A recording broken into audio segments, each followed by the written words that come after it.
जिहाद ही है रास्ता, दुश्मन का होगा खात्मा। ईरान से उठी जिहाद की चिंगारी जलाकर राख कर देगी।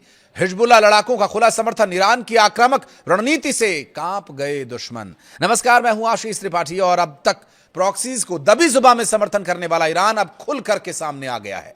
अमेरिका इजराइल के साथ यूक्रेन भी अब गिग्गी बांधे इंतजार कर रहा है कि अगला कदम ईरान का क्या होगा। ईरान के supreme leader Ayatollah Ali Khamenei के शहादत के बाद जो परिस्थितियां बनी उससे ईरान ने न सिर्फ डट करके सामना किया, बल्कि अब जो नए सुप्रीम लीडर हैं मुज्तबा अली खामेनेई, उनका अब जो संदेश आया है ये ईरान के लिए एक बहुत बड़ा विषय है और उनके दुश्मनों के लिए सोचने का विषय।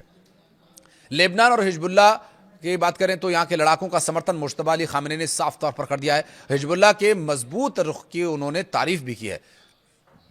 मुज्तबा खामेनेई ने कहा, जिहाद और प्रतिरोध के अलावा आगे बढ़ने का कोई रास्ता ही नहीं है। उन्होंने कहा कि लेबनान के हिजबुल्लाह लड़ाकों की रक्षा करना ईरान की रणनीति और जिम्मेदारी है। ऐसा नहीं है कि ये किसी बंद कमरे में हुई मीटिंग से बाहर आई कोई सूत्रों के हवाले से मिल रही जानकारी है, बल्कि ये तो खुल्लम खुल्ला एक्स पर एक पोस्ट के जरिए दिया गया संदेश है, जो दुश्मनों के लिए एक बहुत बड़ा संदेश है। Supreme leader Mojtaba Ali Khamenei ने कहा कि अमेरिका ईरान के बातचीत के तभी हालात बनेंगे जब इजराइल लेबनान के खिलाफ अपनी आक्रामकता को पूरी तरह से बिना किसी शर्त बंद कर दे।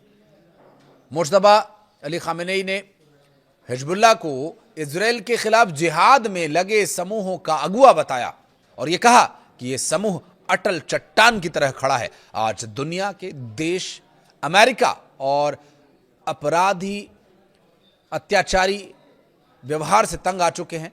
जिहाद और प्रतिरोध के अलावा आगे बढ़ने का कोई रास्ता नहीं है।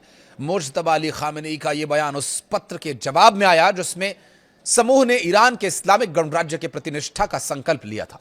ईरान के दुश्मनों के घावों पर नमक उस वक्त लगा जब supreme leader Mojtaba Ali Khamenei ने हिजबुल्लाह के उन लड़ाकों को भी श्रद्धांजलि दी जो अमेरिका और इजराइल के हमलों में मारे गए, शहीद कहलाए। इसमें पूर्व महासचिव सैयद हसनैन नसरल्लाह भी शामिल रहे। उन्होंने कहा कि शहीदों की कुर्बानी की वजह से हिजबुल्लाह एक छोटे पौधे से एक विशाल पेड़ बन गया। इससे इस्लामिक दुनिया में लेबनान का मान बढ़ा है। अंत में उन्होंने हिजबुल्लाह के लड़ाकों, विस्थापित नागरिकों और शहीदों के परिवार के लिए प्रार्थना की और उनके जीत की कामना और भरोसा दिलाया कि जीत हमारी ही होगी। जून में अमेरिका और ईरान के बीच हुई समझ की जो एक बातचीत का जो प्रयास था, उन कोशिशों के दौरान तेहरान ने लेबनान से इजरायली सेना की वापसी और हमले रोकने की मांग को प्रमुख शर्त बताया था।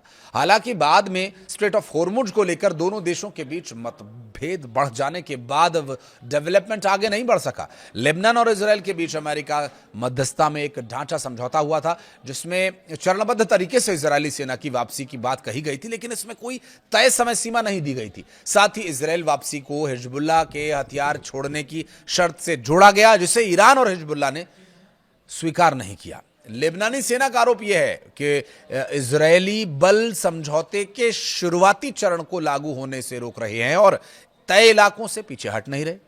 तो वहीं लेबनानी अधिकारियों का यह दावा है कि दक्षिण लेबनान में इजरायली सैन्य अभियान और गोलीबारी भी जारी है। संयुक्त राष्ट्र के पहले के आंकड़ों के अनुसार हिजबुल्लाह के साथ संघर्ष विराम के बाद भी इजरायल पर हजारों बार संघर्ष विराम उल्लंघन के आरोप लगे हैं। तो वहीं इस संघर्ष में अब तक लेबनान में हजारों लोगों की मौत हो चुकी है, जबकि इजरायल ने भी अपने सैनिकों और नागरिकों के मारे जाने की जानकारी दी।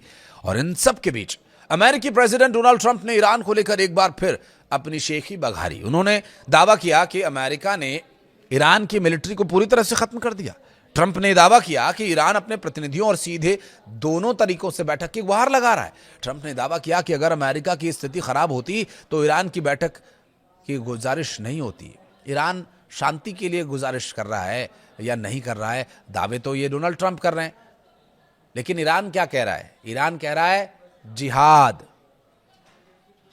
ट्रंप का यह बयान तब आया जब लगातार 13 दिनों के पिछले 2 दिनों से हमलों के बाद थोड़ी शांति से जो स्थिति बनी हुई है, हमले रुके हुए हैं, लेकिन वो जो 13 दिन हमले हुए उसके बाद ईरान भी खाड़ी देशों पर जवाबी हमले करता नजर आया। डोनाल्ड ट्रंप ने कहा कि हमने उनकी मिलिट्री को लगभग खत्म कर दिया है, वे मिलना चाहते हैं और हम मिल रहे हैं, देखते हैं क्या होता है।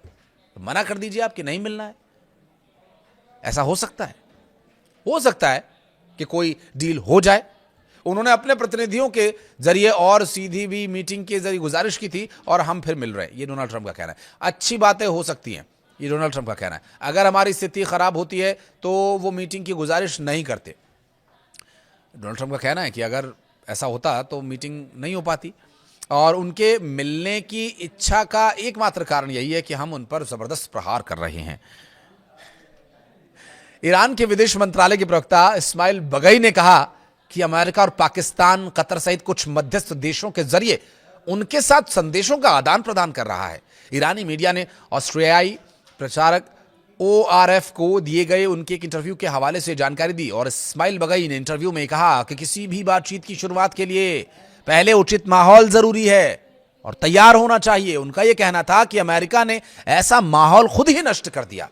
लेबनानी सेना का आरोप यह है कि इजरायली बल समझौते के शुरुआती चरण को लागू होने से रोक रहा है। तो भला कैसे बातचीत होगी? बातचीत की स्थिति तो पहले ही स्पष्ट हो गई। वीडियो को अगर आप शुरू में ही आपने ध्यान से देखा होगा तो उस बारे में जिक्र है कि जब तक इजराइल के लेबनान पर हमले नहीं रुकेंगे, जब तक वहां पर शांति स्थापित नहीं होगी, उसके अलावा तो कोई शर्त है ही नहीं, और वो भी बिना शर्त वहां होना चाहिए। संयुक्त राष्ट्र के पहले आंकड़ों के अनुसार, जिसका कि दावा किया गया कि वे अपने सैनिकों को नहीं ले जा रहे हैं। हालांकि रिपोर्ट्स में जून में अमेरिका और ईरान के बीच हुई इस समझ की कोशिशों के दौरान भी तेहरान ने लेबनान से इजरायली सेना की वापसी और हमले रोके जाने की मांग को प्रमुख शर्तों में शामिल किया था, लेकिन अब कोई शर्त नहीं है। अब सिर्फ एक शर्त यही है कि वहां शांति हो, पूरी तरह से हमले रुके, तभी हम बातचीत करेंगे। और डोनाल्ड ट्रंप कह रहे हैं कि हमने उनके मिलिट्री पर हमले कर दिए, इसलिए वो बातचीत के लिए तैयार है। डोनाल्ड ट्रंप है, कह देते हैं। बहरहाल आप इस बारे में क्या कहना चाहेंगे, ये बताइएगा कमेंट सेक्शन में। वीडियो को यहाँ तक देखने के लिए बहुत बहुत धन्यवाद।